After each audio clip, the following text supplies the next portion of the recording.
What's up, KGS Headmaster here, and welcome back to another Friday lockdown assembly. Certainly the last one of this current lockdown.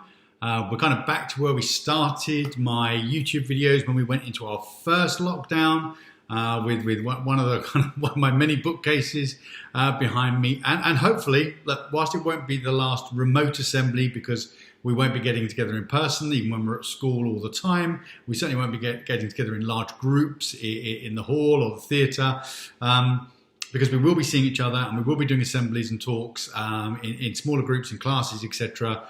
This could be the last lockdown assembly Headmaster YouTube video ever. Hooray! Hey! So that moment when you thought you were going to go, do we need to wipe away a tear? Certainly not. What a wonderful thought that we might not have to go into lockdown again. Let's hope not. But if we do, rest assured, I and all the other staff will be here to try and pick things up and offer what we can by way of bringing the community together. So here we are. Where are we? It's the Friday before Monday the 8th. Monday the 8th is going to be a very exciting day. You've all been popping into school to get tested. I'm actually recording this on the previous day. I have to confess, I'm on the Thursday. So fantastic work yesterday from the 5th, lower and upper 6th. Today from the 4th and the 1st. Tomorrow from the 2nd and the 3rd. All getting tested, all looking after yourselves and all ready to return to school on Monday. Staff with their home testing kits. We're all getting very, very excited. Hopefully we'll get back into a great routine of lots of sport, lots of activity, lots of co-curricular, lots of dialogue, lots of fun, great lunches, great times, great break times, and above all, some great learning, some great lessons with all of our teachers, including this week's theme, Lessons from History. As you know, as an historian, it's quite a key theme for me, and we've been doing some great themes throughout the past few weeks. No doubt we'll keep the themes going to a certain extent until we can get going and back into our regular routines. But you guys have been making some fantastic contributions as ever to this week's theme and to previous week's themes. So let's get on with the assembly and see where we go. Kicking off with ever as the shout outs for the birthdays. So we've got Milan in the lower 6th, I think, who was his birthday on Monday, and also had a birthday on Monday. We had Sky in the 3rd year. I can't believe Sky's in the 3rd year. Wow.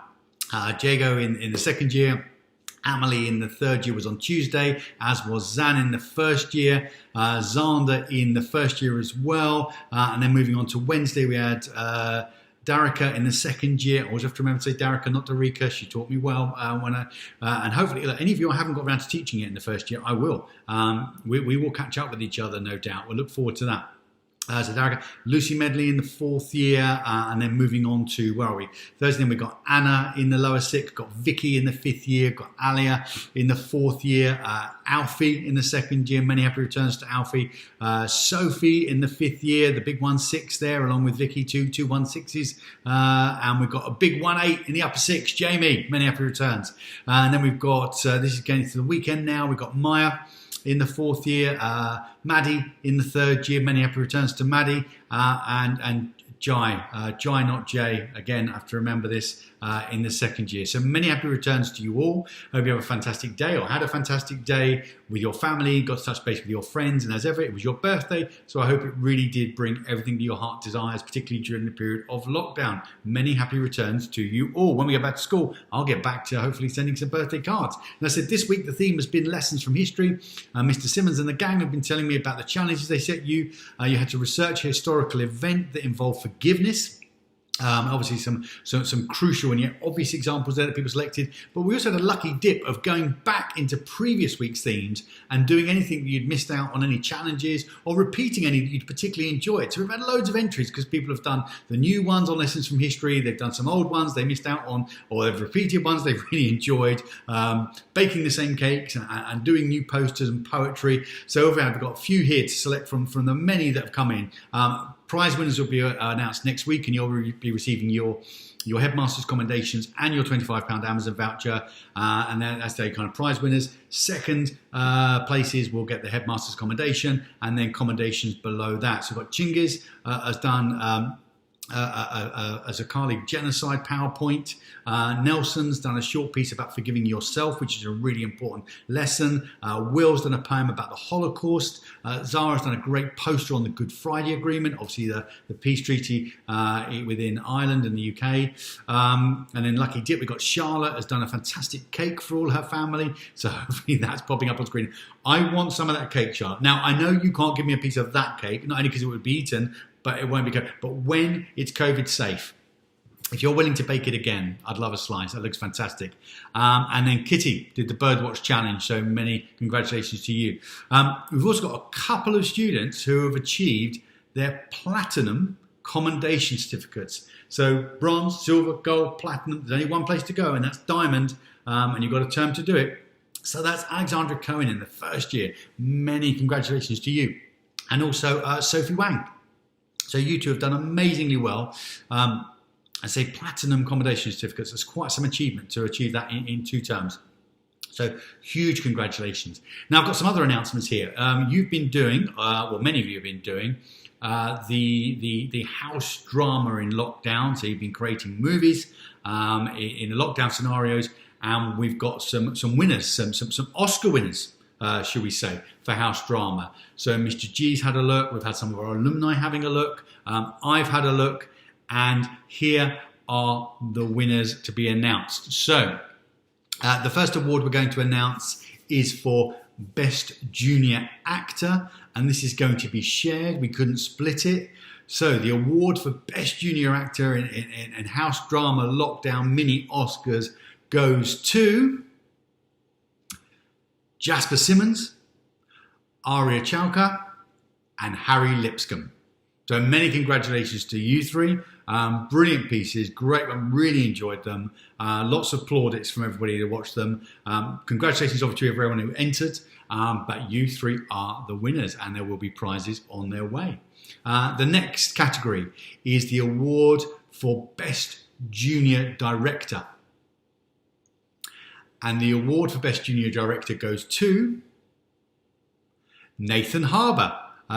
Nathan, no, if I remember correctly, I think this was a Ferris Bueller. I think amazing, brilliant, funny. I know it's definitely one of Mr. G's favourites. So great job there. Congratulations, Nathan. Again, congratulations to everyone who entered. Next award is for Best Costume. And the award for Best Costume in house drama, lockdown performances goes to Melody Moppet. Many congratulations, Melody. Melody, absolutely fantastic. Loved it as ever. Great piece of work and a fantastic costume, as you can tell from the fact you won the award for that category. The Best Senior Director. Oh no, we're going to leave that one till last. Here we go. The Best Senior Actor. Again, we're going to split here. Goes to Zayn Ahmed and Florence Chevalier. Many congratulations to Shane and to Florence for your brilliant performances. Absolutely fantastic. So you win the Mini Oscar House Drama Lockdown Award for Best Senior Actor. And finally, the award for the Best Senior Director goes to Izzy Walsh-Whitfield. Huge congratulations to you. Amazing achievement. Again, congratulations to everyone who entered. There are award winners selected by a panel of judges ranging from Mr. G to me to members of the alumni. And as you might know, we've got some quite famous alumni in terms of the filmmaking and drama world these days. So you're in really good company, and it's great work by all of you. And I'm absolutely delighted for you. Now, I think I can go on to the theme of my assembly based on the idea of lessons from history. But also, I said I was recording this on the Thursday, and I said I was back to where kind of my video started with one of my many bookshelves behind me. And that's because today, on Thursday, is World Book Day. And I've been tweeting today about some of my favourite books. And I wanted to combine the idea of lessons from history with some of my favourite authors and some of my favourite periods of history. Now, going back quite a few years ago, I used to teach a little bit of modern history, but also a little bit of classical history. And often there was an intertwining of those because of two particular periods of history which people would look upon. Now, one of those in those classical periods of history was looking at a culture and civilization of the Spartans, which has since been glorified and immortalized in lots of films and books and reviews and TV shows and references within comics and superheroes. So the Spartan race is seen as very noble, very heroic in many respects, particularly around the defense of the Greek peninsula by the 300. Lots of famous sayings about you come home with your shield or on it. In other words, you defend yourself and you defend your fellow Spartan warriors, or you'll be carried home on your Spartan shield, having given up your life in the defense of your homeland and of yourself and obviously your fellow warriors.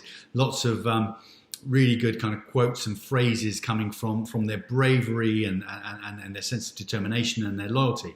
But actually they did some really weird things too.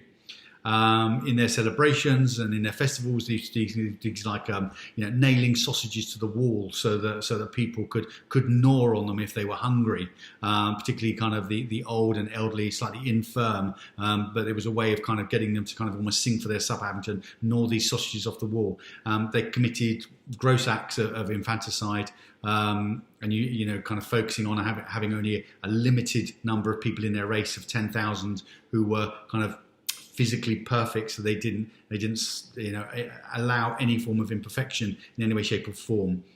They enslaved a whole race of people who in fact outnumbered them 20-1, the Messenians, but they enslaved them and subjugated them by force. So actually they weren't a particularly nice race in many ways and didn't get on all that well during that period of classical history with the Athenians, who were far more kind of, even though they weren't great in their own way in some respects, but far more liberal and democratic. So the Athenians and Spartans didn't always get on. And the Spartans, although they have, let's say, been glorified, particularly in modern culture in some respects for some of the things, some of the virtues they had, they actually were a less than perfect race in many other respects. And the reason we know that is because one of the groups of people who revered the Spartan philosophy so much and Spartan culture, ethos, way of life, were actually the Nazis. And a lot of you have looked recently in terms of lessons from history at the lessons we can learn from Nazism during the middle years of 20th century Europe, and how quickly they rose to power, how dominant they became, and how the creation of World War II and how much power they consumed, and how there was a collective alliance to defeat them, as you know. But within the Nazi regime, suffering things like the Holocaust, and in learning things about our lessons from history, we've been very fortunate that we will teach from all kinds of angles about different societies and different cultures. But there's no getting around these acts of, we talked about infanticide with Spartans, genocide with the Nazis, that actually sometimes people commit acts which, when you view them through the lens of history, are plain and simply evil. And there's no kind of two ways around that. And we're very lucky as a school that we have lots of lessons around that, lots of information around that we learn those lessons from history. I often tell my students that history isn't completely cyclical because we don't always end up back in the same place, but neither is it linear. It doesn't always move forward. So history does repeat itself sort of in kind on occasions. And we're lucky we have Bob and Anne coming in to teach us about the Holocaust, tell us about the Holocaust, about their experience. They are Holocaust survivors. Hopefully many of you have heard from them in the past or will hear from them in the future. But what happens when Bob and Anne pass away? What happens when nobody remembers what caused the First World War anymore? What happens when there are no First World War survivors because the last soldiers from that era have passed away, which has indeed happened? What about when everyone has passed away who remembers the Second World War? How do we remember these lessons from history? How do we avoid repeating the mistakes of the past? It's through learning about them and treating them very seriously, even if there is no one alive to tell you about it who experienced it, even if there's no primary source.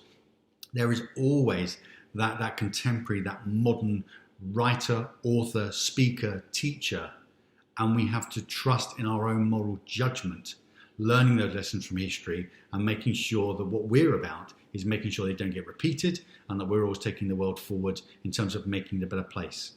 And in combining that with World Book Day, I refer to one of my favourite authors. I've got lots of people I enjoy, but in terms of historical fiction, a chap I met many moons ago when he was in a bookshop in London signing copies of his old paperbacks, and they were on the shelf, and he decided that he would just run through and give people a little treat by signing them. So even if you picked up an old paperback off the shelf from many moons ago, he was there. And I was delighted to meet him on a number of occasions and hear him speak, right up to and including he's talked about his last couple of books, and this was his penultimate book, because there was one more book after this, but he passed away in March 2018, just before his last book was, in fact, just before this book was published, but he'd already written his last book, which was then published posthumously, and I was lucky to actually see him again and get him to sign the last couple of books for me as well.